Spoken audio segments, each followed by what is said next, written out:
All right, so basically I'm going to take you through NRC very quickly. Not everybody knows who the National Research Council is, so I like to just kind of set that stage a little bit so that we understand who we're working with and talking to. Then what the NRC's role is in the ocean space, and that's of course where we all sit in the blue economy, so we'll talk about that a little bit, and then why we're here specifically today.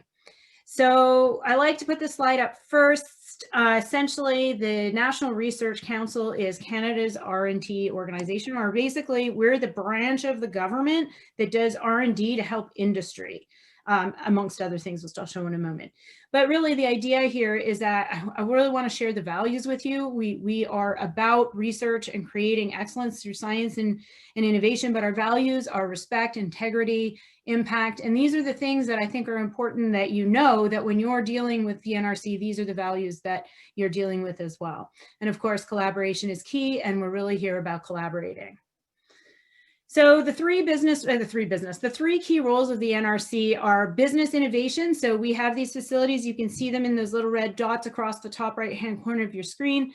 Essentially, those little red dots are facilities that are available for research as well as for use by industry to do their own research. So we really do that as a service to Canadians because not everybody can afford, particularly since 98% of our businesses are SMEs, we can't really afford the expensive facilities that come with research at times. So we provide that to Canadians as a service. But really, we also have IRAP. So there's that, which I'll talk about in a second. The other two things that we do that are not always well recognized are that we do help federal government with their policies. We do not develop policy, but we do develop evidence for policy making. And that's a very important role that we play. In fact, right now, this S&T scan, or this workshop, I should say, is part of a larger S&T scan, which is being fed through an advisory committee at the federal level. So essentially what we're doing is we're sharing this information across the federal family so that we all know what's going on, and we can make sure that the policies that are developed around marine assets are done in a way that's holistic for Canadians. And then finally, we advance knowledge. And so there are people who probably aren't in our room right now, but they're looking for exoplanets and the like. So we do actually create quite a bit of evidence. Here our statistics are below. There are 4 areas of research. Most people know IRAP. So IRAP has been around for almost 70 years now. That's 70 years. And it's one of Canada's most successful innovation programs at all. Like it really has helped just about every SME looking at innovation to create a more innovative product for sale. We also have the infrastructure, like I said, exoplanets. We do that sort of thing. I'll kind of gloss over that. Technical services we offer to anybody who needs help with research. And then what I really care about most today is about strategic research and development. That is where the NRC does research aligned with federal priorities and does it in collaboration with stakeholders who have a similar objective. So that's for us, marine assets. These are the areas of expertise in the fields of S&T. Some of them are green. I really should have the aerospace and automotive and surface transportation always green. These greens are the ones that move or that I see as part of the marine assets or has benefit for marine assets. And so NRC and the blue economy, I think Lindsay's going to speak about this a little bit as well. So I'm going to keep it short. Basically, our government cares about the blue economy, and the blue economy is all about ocean health and ocean wealth. And that's what we're going to be talking about. Essentially, the government is also part of an international one. And internationally, we subscribe to the UN Decade of Ocean Science for Sustainability and also Sustainable Development Goals. But what's really interesting is the high-level panel for sustainable ocean economy, which is something that Justin Trudeau is very interested in. And stay tuned this week for announcements. That's all I'm going to say on that. But again, ocean health, ocean wealth, it's all about the blue economy and really helping a sustainable ocean economy. And if you look to the ocean wealth attributes down at the bottom, you're going to see sustainable ocean transport, which a lot of us care about here. And that is one of those panels, or one of the panel's global interests. So where do we fit from the why am I here at all? I manage a program that actually tries to create more blue economy growth. So the idea here is to work with the supercluster community, not necessarily the supercluster itself, but the community, and really try to help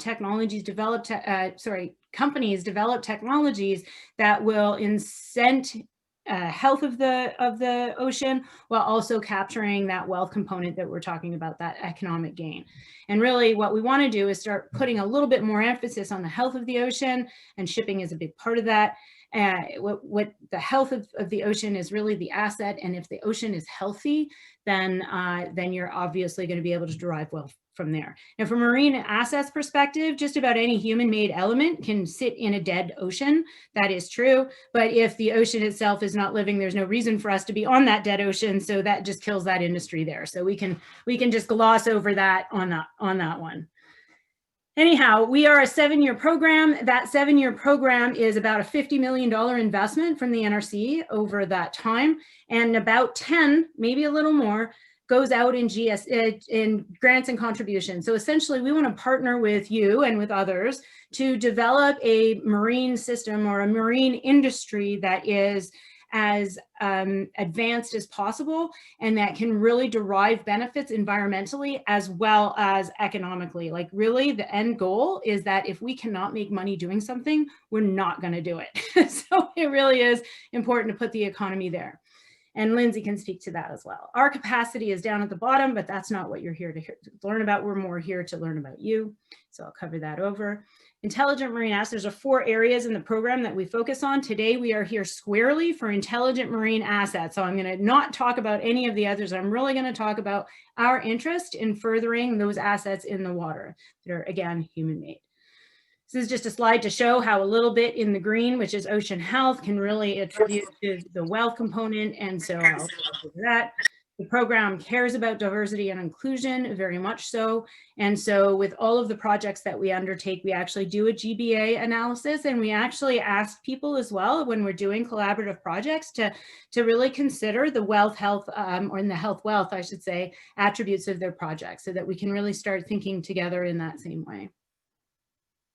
And together, why are we here today? Well, we're here today because essentially we need to understand what the capacity of Canada is. We're doing a full out S&T scan, and that is not just these workshops. We've got an internal review going on with publications and affiliations in 6 sectors in the in the ocean industry. And then we're looking at some of the SMEs and the MNEs and their contribution to the economy from a very business-related perspective in these sectors. And then we're doing these workshops to supplement what we're hearing, because we really want to hear from industry primarily on what it is that we need to be doing together so that we can actually get some massive impact going forward. We are at a juncture in history globally where we're all at a race for technologies and how we're going to get it. And that race is about being technologically savvy at the top of your game nationally. And for us here in the marine sector, or in the ocean space at least, we're really looking at a sector that's a little different than others. We don't build big container vessels. We don't have large offshore structures that we do have some off the coast of Newfoundland, but it's not like Norway. And so really what we have is a huge marine industry that has grown up around a very solid marine or ocean base through shipping and fishing vessels and the like. So marine assets, we talk about boats and shipping for us, or ships and boats, however you want to look at it. There's the logistics aspect, there's also the design aspect. Those things both play out in Canada in their own industries, and we need to work together to figure out where we're going to focus our attention so that we can make a bigger bang for our buck at the end.